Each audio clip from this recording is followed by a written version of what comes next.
Why do scientists say the universe is 13.8 billion years old? Let's dive into this cosmic mystery. Imagine this.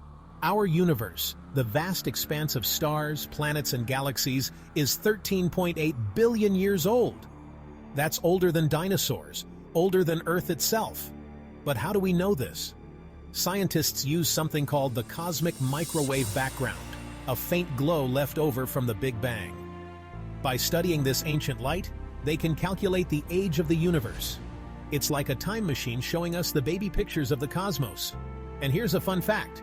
If you compress those 13.8 billion years into one calendar year, humans would only appear in the last few seconds before midnight on December 31st.